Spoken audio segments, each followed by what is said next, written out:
Primera carta del apóstol Pablo a Timoteo, capítulo 2. Esta es la primera parte. Y este estudio lo titulé Oremos por todos. Dice desde el versículo 1, acompáñame por favor en tu Biblia, dice el apóstol Pablo, exhorto ante todo a que se hagan rogativas, oraciones, peticiones y acciones de gracias por todos los hombres. Vamos a subrayar esta parte donde dice Pablo por todos los hombres. Esto es muy importante.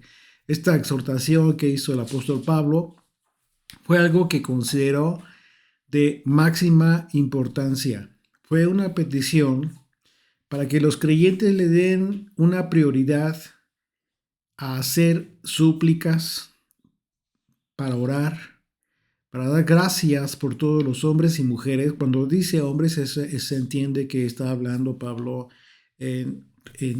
hacia todas las personas. Es una referencia a todas las personas, a toda persona, creyente y no creyente. Esto es muy importante. Él no se refirió solamente a los de la fe, sino de manera general a todos los hombres y mujeres. Pablo en esta exhortación no excluyó a nadie. Así es que esta intercesión por todas las personas es algo que siempre debemos llevar a cabo. Y enseguida Pablo hace un énfasis en ciertas personas por la importancia, por la relevancia que tienen o que conservan de acuerdo a sus características. Dice el verso 2, por los reyes y por todos los que están en eminencia, para que vivamos quieta y reposadamente en toda piedad y honestidad. Bueno, recordemos que primeramente, el enfoque primario que debemos de tener es recordar que el apóstol Pablo estaba hablándole a todas aquellas personas, todas las comunidades y sobre todo en Éfeso, donde estaba Timoteo, que estaba dando instrucciones, en donde estaba controlado por un gobierno extranjero, Roma, ¿sí? El imperio, pero que finalmente pues eran autoridades. En muchas ocasiones se ha cometido el gravísimo error de que en las enseñanzas de las escrituras, si bien es cierto, es importante considerar la historia, también el enfoque que debemos darle a los aspectos históricos acerca de cómo fue que Roma llegó a conquistar todo el mundo antiguo en un periodo de tiempo, y que también es cierto que de acuerdo a la profecía de Daniel, Roma representó a la cuarta bestia terrible que permanecería. También es cierto, es muy importante el sentido en el que el apóstol Pablo pide que se ore por todas estas autoridades. Dice, por los reyes, por las personas que están en eminencia, que ostentan autoridad. Y dice, ¿por qué?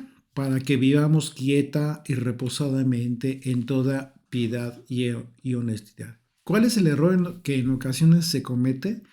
Pues de enseñarle a las personas que atender un concepto de incluso a veces hasta maldecir o maldición en contra de los que estuvieron eh, en control del poder del gobierno en aquel entonces, en este caso Roma. Sí, es cierto que fue un imperio terrible, fue un imperio muy duro y en ocasiones muy duro con su trato para con Israel.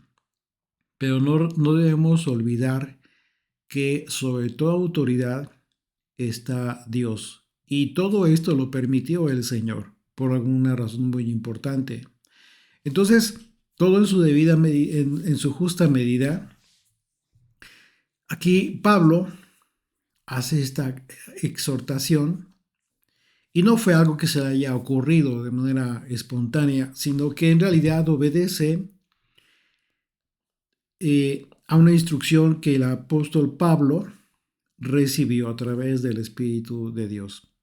Siempre debemos considerarlo de esta manera. De manera que Dios nos instruye para entonces interceder por las personas que ocupan un lugar de autoridad en la sociedad. Hoy en día es lo mismo que debemos hacer. Es lo mismo que debemos hacer. Sería un gravísimo error que tú consideres que las autoridades que están establecidas en tu nación, eh, no orar por ellas.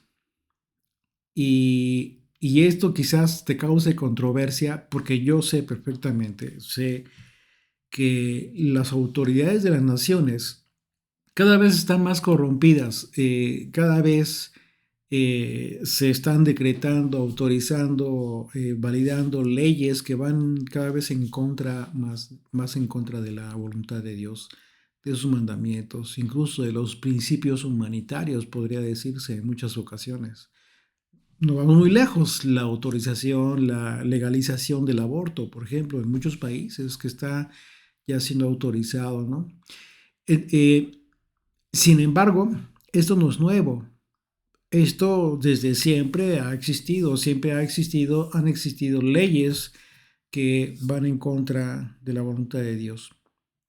Pero aquí Pablo está siendo muy enfático en el motivo, en la razón. Dice, para que vivamos quieta y reposadamente en toda piedad y honestidad. Y estas palabras, estos propósitos, estos conceptos, pues por supuesto que implican muchos otros aspectos que quizás no lo puedas ver a simple vista, pero que si los analizamos ya en la vida cotidiana, implica pues una forma de vida que te involucra a ti como ciudadano. Por ejemplo, en la profecía de Jeremías, vamos a otra época de la historia, en la profecía de Jeremías, podemos ver que Dios instruyó a su pueblo para orar por la paz de Babilonia. Es decir, ¿qué fue lo que sucedió con el pueblo judío? Se los llevaron cautivos como esclavos. Eran cautivos en Babilonia y el consejo de Dios a través del profeta, ¿cuál fue? Oren por la paz de Babilonia. Ellos tendrían paz también si Babilonia tenía paz. Y esto por supuesto que es un aspecto en el que las autoridades pues, se encuentran directamente involucradas, porque son las autoridades las que pueden preservar la paz o terminarla. Jeremías 29, capítulo 29, a partir del verso 4, vamos a ver solamente una porción. Dice, así ha dicho el Señor de los ejércitos, Dios de Israel, a todos los de la cautividad que hice transportar de Jerusalén a Babilonia. Edificad casas y habitadlas, plantad huertos y comed del fruto de ellos. Casaos y engendrad hijos e hijas, dad mujeres a vuestros hijos y dad maridos a vuestras hijas, para que tengan hijos e hijas y multiplicaos ahí y no os disminuyáis, y procurad la paz de la ciudad. Una vez más, verso 7, y procurad la paz de la ciudad a la que os hice transportar y rogad por ella al Señor, porque en su paz tendréis vosotros paz. Qué importante carta escribió Jeremías por instrucción de Dios. Así es que el poder que tienen las autoridades, pues es un elemento muy importante para mantener la paz, para que tú tengas paz.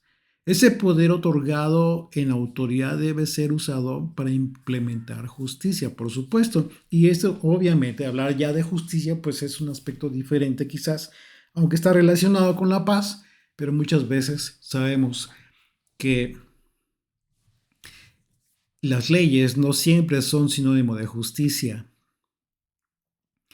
Y notemos que el propósito de esta intercesión que Pablo nos exhorta es hacer es que nosotros vivamos, dice, quieta y reposadamente en toda piedad y honestidad. Yo te voy a pedir que subrayes honestidad. La palabra honestidad es muy importante.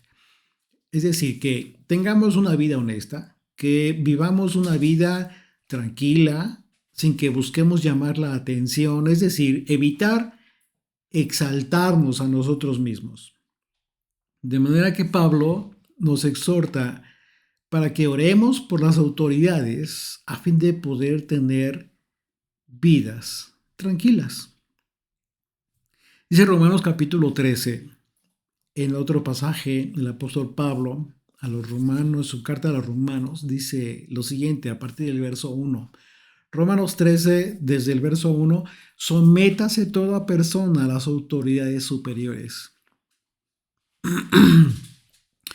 Aquí, por ejemplo, este pasaje, hay algunas personas que lo han querido interpretar solamente en el aspecto espiritual, es decir, por la misma razón de lo que estaba yo hablando hace un momento, se les ha enseñado de forma equivocada a rechazar las autoridades civiles. ¿Por qué? Porque por muchas razones, ¿no? Finalmente, ya lo comenté, no necesariamente las autoridades de hoy en día, las autoridades civiles locales son temerosas de Dios. Pues es muy difícil encontrar autoridades así. Pero ese no es el punto. El punto es que son autoridades en la ciudad donde tú vives.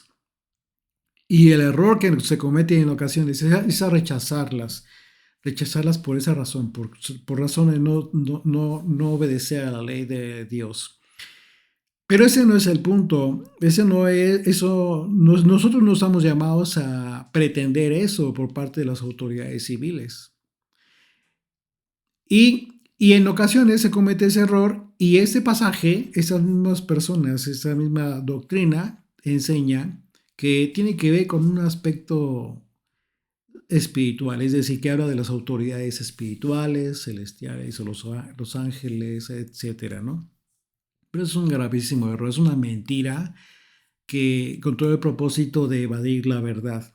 Y aquí mismo Pablo te lo dice, o sea, no me lo creas a mí, vamos a leerlo para que con cuidado tú mismo disiernas de qué está hablando Pablo. Pablo está hablando de la vida civil. Dice, sométese toda autoridad a las autoridades superiores. Perdón, toda persona a las autoridades superiores, porque no hay autoridad sino de parte de Dios. Y las que hay por Dios han sido establecidas, de modo que quien se opone a la autoridad, a lo establecido por Dios, resiste. Y los que resisten acarrean condenación para sí mismos. Aquí pudieras tú considerar que hasta este momento quizás está hablando Pablo, si habla de condenación, pues también podríamos enfocar en el aspecto espiritual, pero también es cierto que hay condenas civiles. Dice el verso 3, porque los magistrados no están para infundir temor al que hace el bien, sino al malo. Ya cuando habla de magistrados es una referencia a una persona que está establecida para aplicar la ley. Dice, porque los magistrados no están para infundir temor al que hace el bien, sino al malo. ¿Quieres pues no temer la autoridad? Haz lo bueno y tendrás alabanza de ella, porque es servidor de Dios para tu bien. Pero si haces lo malo, teme, porque no en vano lleva la espada, pues es servidor de Dios, vengador para castigar al que hace lo malo. Apenas comentaba yo con mi hijo Abraham, con mi esposa, hay una imagen con la que se representa a los tribunales, la justicia, el poder judicial, al menos aquí en México, y me parece que en otras naciones también. Una mujer que en una balanza en una mano tiene unas balanzas, una balanza, unas pesas, y del otro lado una espada. Y entonces platicábamos acerca de lo que representa estos símbolos. ¿Por qué esta mujer en su mano, en una mano tiene una balanza? Bueno, porque tiene que ver con pesas justas, con pesos justos, con medidas justas. ¿Y por qué la espada? Bueno, porque la espada tiene que ver con lo que representa en sí la autoridad, es decir, la coercitividad, la característica de coercitividad, la capacidad que tiene una autoridad para hacer cumplir la ley si es necesario por medio de la fuerza pública, la policía, etcétera. Eso representa la espada. Y entonces también hay un tercer elemento bien importante en esta imagen, y es que esta mujer tiene los ojos vendados. ¿Y qué significa esto? Bueno, que la justicia debe ser ciega. Quien establece la justicia, quien está puesto por Dios para implementar justicia, para aplicar la ley, debe abstenerse de mirar a en quien ejerce justicia. ¿Por qué? Por una razón muy importante. Porque el hombre o la mujer, por naturaleza del hombre, por naturaleza humana, siempre pretende o quiere ayudar al más necesitado, por decirlo. Y si estás en una condición de imponer justicia, estás en un grave riesgo de equivocarte. ¿Por qué? Porque eso no es justicia. Tú no estás en esa condición, no estarías para beneficiar a quien tú vieras menos beneficiado. Al pobre, al más necesitado, etcétera. No, eso no es justicia. De hecho, la justicia de Dios, hay un mandamiento, me parece que es en Deuteronomio Levítico, capítulo 17, no me acuerdo bien. Deuteronomio 17, no me acuerdo bien, después les doy la cita bien.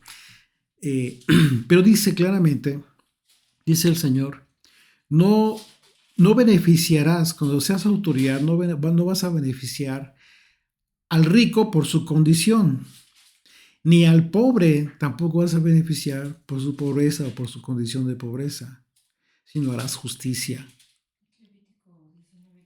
Levítico 19:15. Cuando tú analizas ese mandamiento, a todas aquellas personas que están establecidas, están puestas en como autoridades para imponer justicia, para aplicar la ley, están impedidas, deben ser impedidas para ver a quién, en quién hace justicia. ¿Por qué? Me refiero a interponer su aspecto sentimental o su aspecto natural de querer beneficiar a lo más pobre. Eso es lo más normal, lo más lógico en cualquier persona que quiera beneficiar al pobre. Sí, hazlo con lo tuyo, hazlo con tu dinero, hazlo con tus recursos. Eso está bien, pero no pretendas hacerlo con los recursos de otro. Ese es el punto. Por eso, fíjate lo que dice el verso 4. Dice, porque es servidor de Dios para tu bien. Pero si haces lo malo, teme. O sea, no importa que seas una persona pobre y que por causa de tu pobreza quieras hacer algo indebido. Teme. Porque no en vano lleva la espada, pues es servidor de Dios, vengador para castigar al que hace lo malo.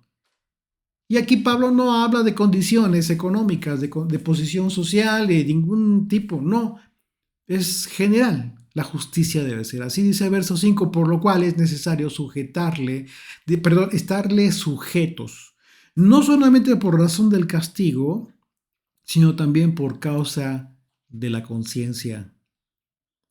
Pues por esto pagáis también los tributos. ¿Te das cuenta cómo no está hablando de ángeles ni de aspectos espirituales? Está hablando de la autoridad local, de la autoridad que tienes en tu ciudad. Dice, por eso paga los tributos, porque son servidores de Dios que atienden continuamente a esto mismo. Verso 7, pagad a todos lo que deben. Al que tributo, tributo. Al que impuesto, impuesto. Al que respeto, respeto. Al que honra, honra. Entonces, la palabra honestidad de la que está hablando aquí el apóstol Pablo en el versículo 2 de esta carta, en el griego es la palabra semnotes. Y una de las palabras con las que se puede traducir esta palabra griega es la palabra seriedad. Y es decir, de trato serio, de hacer un trato serio, honesto. Y esto resulta muy interesante porque el motivo de interceder por una autoridad es para que podamos tener vidas tranquilas en seriedad. Así es de que al relacionar los conceptos, vemos que el objetivo es que vivamos con seriedad nuestra fe. Y ya hablando, obviamente, de los que vivimos en fe, los que decimos que vivimos en fe, tienes que tomar en serio tu fe para vivir tu vida. ¿A qué me refiero con esto de tomar con seriedad nuestra fe? Bueno, de que realmente tienes que vivir conforme a la fe que tú predicas, porque muchas veces podríamos cometer el error de no hacerlo de esa manera, sino solamente con los hermanos, ¿no? Con los hermanos adoptar cierta actitud, incluso hasta tu forma de hablar puede cambiar y ya cuando hablas con los del mundo, pues tu forma de hablar y comportarte cambia. Eso no es tomar tu fe con seriedad. Por eso hablo de la palabra seriedad, lo cual es lógico, sí, bueno, tenemos que vivir en ese sentido. Si consideramos que la manera en cómo vivimos nuestras vidas debe ser sin buscar llamar la atención hacia nosotros, ¿sí? Porque entonces, ¿qué es lo que sucedería si efectivamente haces eso? Si te comportas con los hermanos en la fe de una forma y con los del mundo de otra forma. Pues quizás sí lo que estás buscando es llamar la atención para ti, hacia ti, y no dirigir con tu testimonio las miradas y la atención hacia el Señor, al dueño de tu fe, al dueño de tu vida. No, sino que realmente lo que estás buscando quizás es llamar la atención para ti, que te alaben, ¿no? Que alaben por tu supuesta justicia, misericordia, por tu supuesta fe que realmente quizás no es honesta. Entonces aquí Pablo está hablando de la honestidad. Dice el verso 3, porque esto es bueno y agradable delante de Dios nuestro Salvador.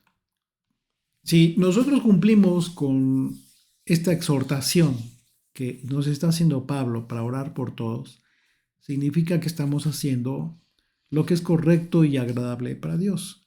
Y la consecuencia será que estaremos siendo conducidos delante de nuestro Dios. Él es el que guía nuestros pasos. Y eso es muy importante. Significa que al llevar a cabo esta exhortación para interceder por los demás, sin importar quién sea, o sean o no de nuestra fe, entonces estaremos teniendo una comunión muy importante con nuestro Dios. ¿Por qué? ¿Por qué podremos verlo de esta manera? Bueno, porque estaremos haciendo lo que a Él le agrada. Y por supuesto que esto es justo lo que Dios quiere que hagamos. Porque Él quiere que nadie se pierda. Y de esa manera, por nuestro testimonio de vida y tomando en serio nuestra fe, como venimos hablando, la fe por la cual vivimos, entonces vamos a generar un estado de satisfacción incluso en nosotros mismos que nos va a traer mucha paz. Va a traer mucha paz. Eh, en ocasiones nosotros hemos ya aprendido que orar incluso por los enemigos, por aquellos que nos desprecian, a nosotros nos genera paz. No es que estemos buscando que aquella persona ya no tenga nada contra nosotros. Quizás no lo logremos, pero lo que sí va a ser más importante para nosotros de inmediato es que cuando tú oras por aquella persona con la cual tú has tenido algún conflicto quizás, o que sabes que de alguna manera podría ser tu enemigo, tú vas a comenzar a tener paz. El Señor te va a generar esta sensación espiritual de paz para con aquella persona.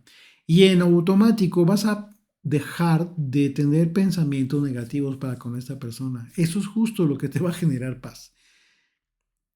Cuando hablamos del perdón, por ejemplo, ¿cuál es el efecto más importante del perdón? No es hacia la persona que tú estás perdonando, como si le estuvieras haciendo un favor. El perdón, el efecto más importante del perdón es cuando tú perdonas, obviamente, pues es para ti. ¿Por qué? Porque estás soltando esta situación que te está generando amargura por no perdonar, porque te cuesta mucho perdonar. Y quizás tengas mucha razón para tener problema con esa persona, pero si tu perdón es sincero, a quien va a beneficiar más en primera instancia va a ser a ti mismo. Puede ser incluso que aquella persona ni siquiera te haya pedido perdón, pero si tú estás esperando que vengan y te pidan perdón, quizás estás perdiendo tu tiempo, a lo mejor no va a suceder nunca. Y tú vas a seguir esperando que vengan y te pidan perdón. Eso es infantil y eso es una falta de madurez. Tú tienes que perdonar de inmediato. ¿Por qué? Porque lo que te debe de importar es tu paz, es tu tranquilidad espiritual.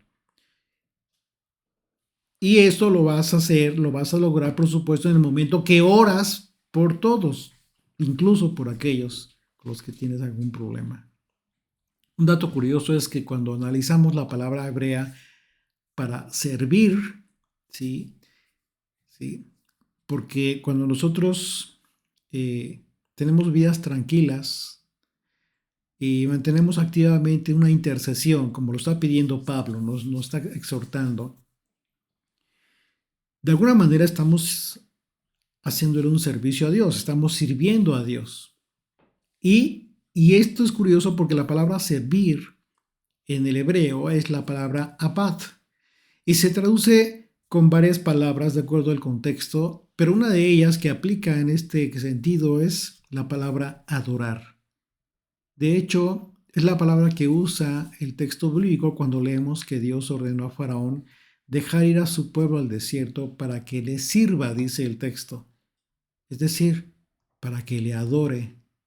¿Cómo? ¿Cómo le iba a adorar? Sirviéndole, obedeciéndole.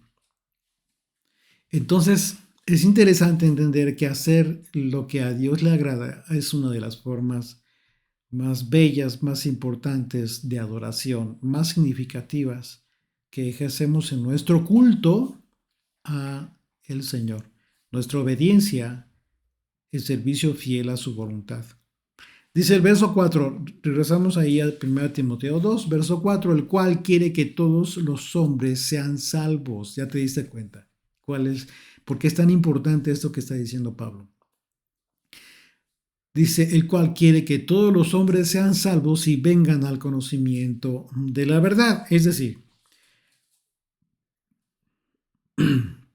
aquí hay varios aspectos que están involucrados, desde el sacrificio de Jesucristo, que tiene que ver con la redención,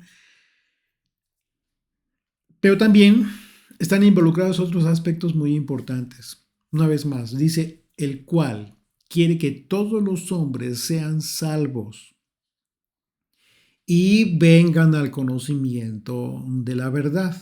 Son dos aspectos importantes. Entonces, y ojo, uno no implica lo otro. Son dos aspectos que tienen que cumplirse. Esto que nos dice Pablo tiene una profundidad que no se ve a simple vista, y es que si leemos nuevamente el versículo 1 de esta carta, veremos que desde ahí el apóstol Pablo hace su exhortación en referencia a todos los hombres, es decir, en referencia a todas las personas, hombres y mujeres, y aquí nos confirma Pablo que Dios quiere que todos sean salvos, para lo cual pues es necesario que vengan al conocimiento de la verdad, que solo es revelada como pues a través del Evangelio, del conocimiento del Evangelio. La relevancia de este pasaje radica en el hecho de que existe una doctrina falsa que se difunde en el sentido de que Dios solo tiene interés en determinado grupo de personas, así se puede entender, a quienes considera elegidos. Sí, sabemos que la Escritura también habla de elegidos, pero esta doctrina dice que Dios tiene a determinadas personas ya escogidas y en consecuencia al Señor no le interesan todas las personas. Pero como vemos desde el versículo 1 del capítulo, Pablo es muy claro al afirmar que el interés de Dios es que todos sean sin hacer ningún tipo de excepción. ¿Sí?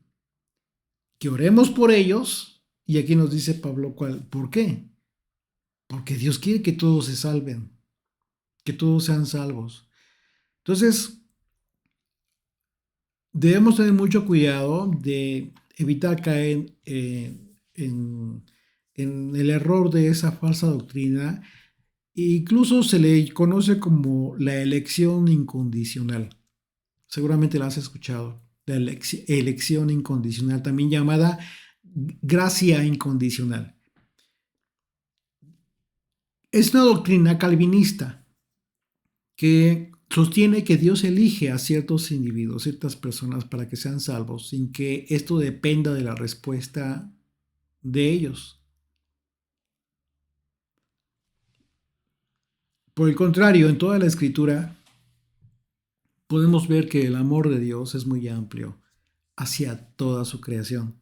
Y debemos tener mucho cuidado, por otro lado, de no confundir los conceptos, porque en este capítulo Pablo nos habla de este interés de Dios por todas las personas, las cuales son su creación, todas son su creación. Sin embargo, muchos se confunden también por otro lado y consideran que todos ya son considerados hijos, lo cual por supuesto que es un error.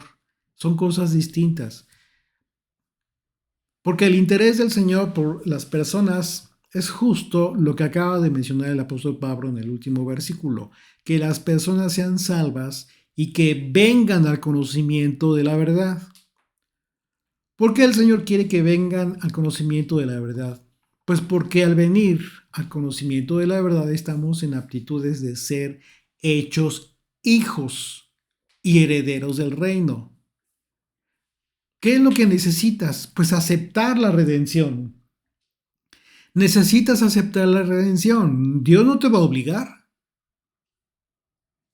Y en este sentido sabemos que Dios desea que todos reciban la verdad. Sin embargo, sabemos que también, por otro lado, no todos la van a recibir. Porque cada quien decide por sí mismo y no por obligación. Esto es cierto.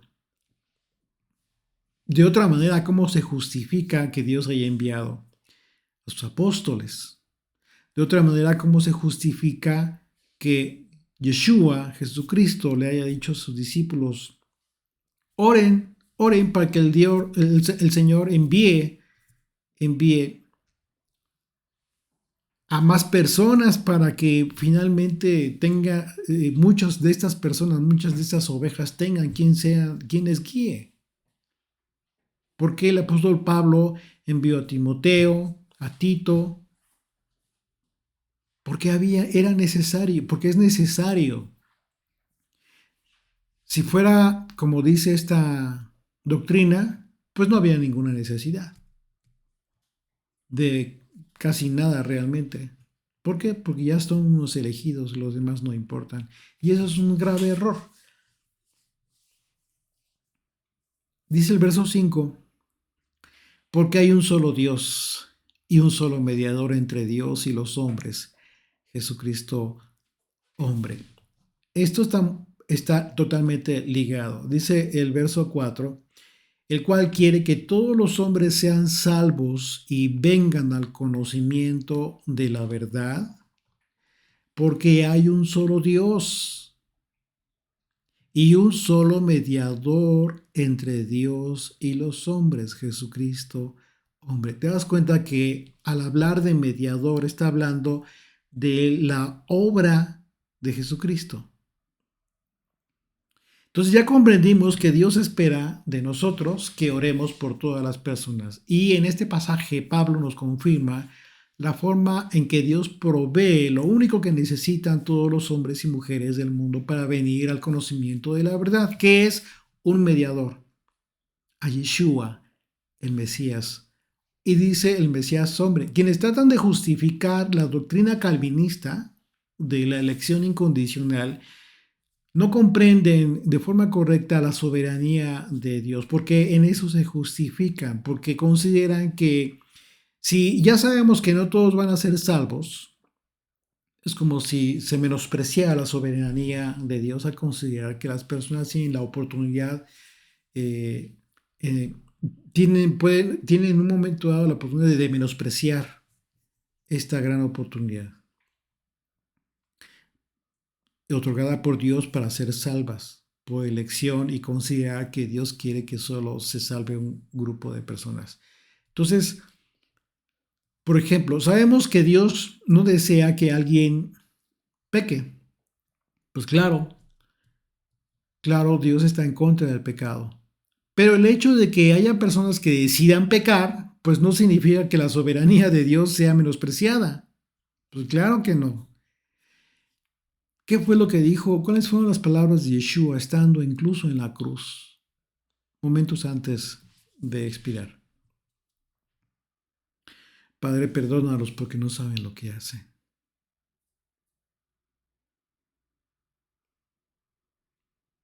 El mediador intercediendo por aquellos que lo habían puesto en ese lugar. El hecho de que el texto refiera a Yeshua como el Mesías hombre, como lo dice Pablo, para nada se contrapone el hecho de que Yeshua, Jesucristo, es Dios. Solo es una referencia al acontecimiento de su encarnación, al hecho de haberse hecho hombre, haberse despojado de su deidad, con el propósito de hacerse mediador entre Dios y los hombres. ¿Y de qué manera es la mediación de Yeshua? Por medio de la redención. Dice el verso 6, fíjate, el cual se dio a sí mismo en rescate por todos. Subraya la palabra rescate. Dice una vez más, el cual se dio a sí mismo en rescate por todos, de lo cual se dio testimonio a su debido tiempo. Bueno, en el pasaje no aparece la palabra redención como tal. Sin embargo, si analizamos la palabra rescate en el griego, es la palabra antilutron y se traduce con la expresión precio de redención, tal cual. Precio de redención y se traduce también como propiciación. Así es que, atendiendo a la definición de estos conceptos, debemos entender la profundidad de la expresión de Pablo al hablar de rescate a cargo de Yeshua, de este rescate que hizo Jesucristo. ¿En favor de quién? Pues que de algunos cuantos elegidos, claro que no, por supuesto que no. Yeshua pagó el rescate por todo el mundo, por todos, a pesar de que muchos lo rechacen. ¿Por qué? Pues bueno, ya cada quien decide. Tienes que entender esto. Yeshua pagó el rescate, murió por todos, sin acepción de personas. De ahí en adelante, es responsabilidad de cada uno de nosotros seguir sus pasos para aceptar esa redención o bien seguir con tu propia vida, rechazando la redención. Entonces ya no quedó en el Señor, Él hizo su parte. Pero si tú decides por el camino del infierno, pues es decisión tuya. No es que el Señor, no es que no haya sido suficiente este rescate, esta redención, la salvación de nuestro Señor. Por supuesto que fue suficiente. Yeshua hizo su parte, pero le toca a las personas aceptar esa redención. Es decir, o cambian para ser santificados, apartados, o rechazan la redención y continúan con sus vidas como si no existiera Dios en sus vidas. Pero nadie va a obligarlos.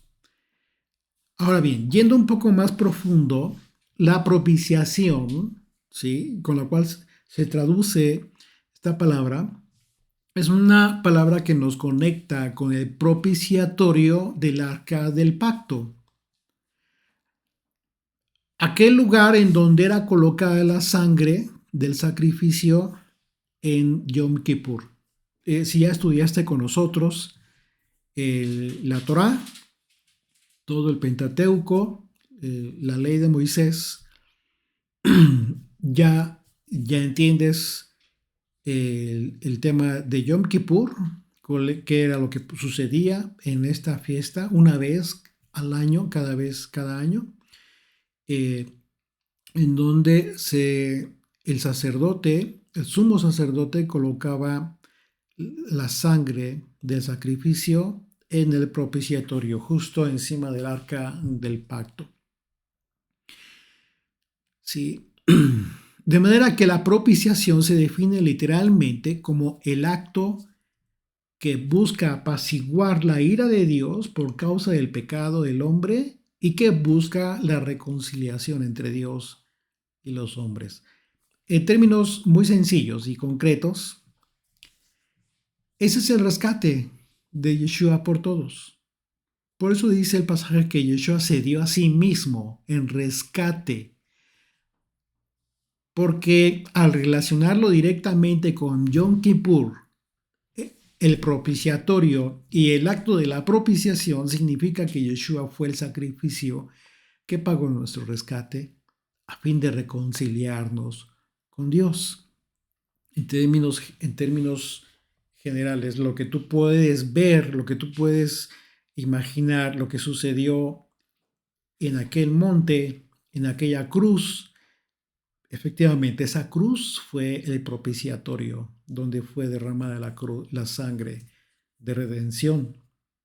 Y lo relevante de este pasaje es lo que leemos al final del versículo 6, y ya que el sentido en que debemos entender el debido tiempo, como dice, tiene que ver directamente con el tiempo de cada uno de nosotros que hemos recibido, en el que hemos recibido la salvación por causa de la redención de Yeshua, por causa de su rescate, y de lo cual nosotros podemos dar testimonio, por supuesto. Dice 2 Corintios capítulo 6, a partir del verso 2, dice, Dios mismo, dice, es Dios mismo quien dice, tengo un tiempo propicio para escucharte, un día en que acudiré a tu ayuda para salvarte.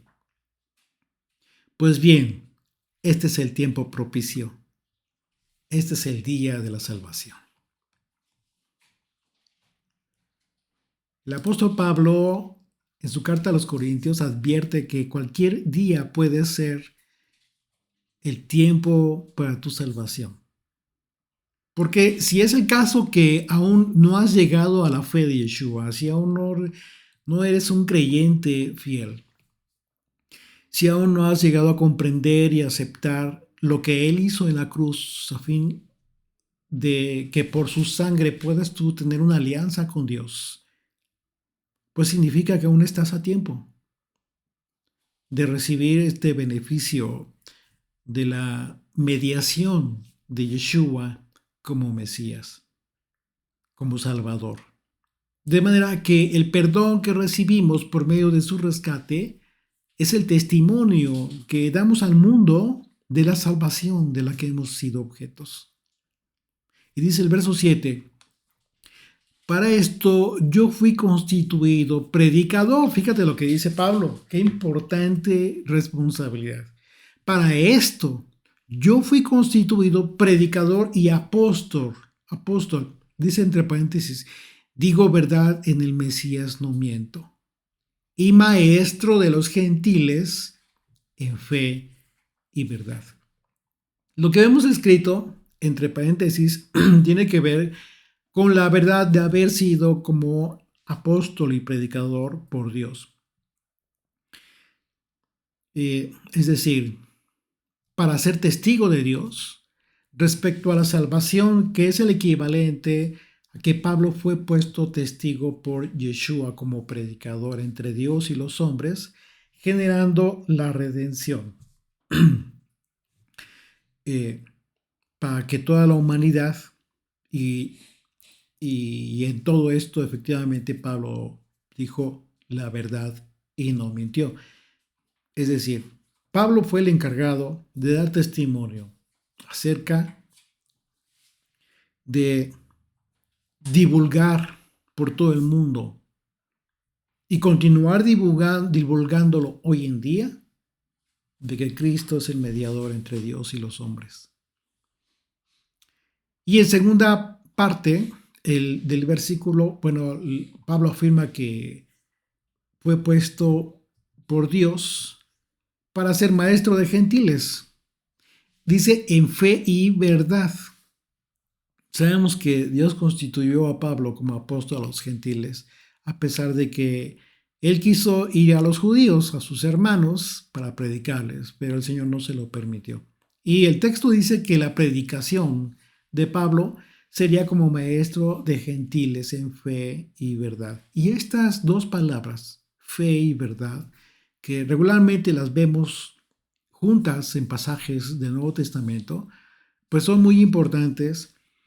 Y es interesante que estas palabras normalmente aparezcan juntas porque la raíz de ambas palabras es la misma si consideramos la etimología de estas dos palabras en el hebreo. Hablando en el idioma, en el hebreo, en el griego es diferente, aunque dan a entender lo mismo, pero es diferente hablando de la etimología. Pero en el hebreo, ¿no? En el hebreo la raíz es la misma. Por ejemplo, la palabra fe en el hebreo es la palabra emuná y se traduce como firmeza, se traduce como seguridad, fidelidad, lealtad, verdad.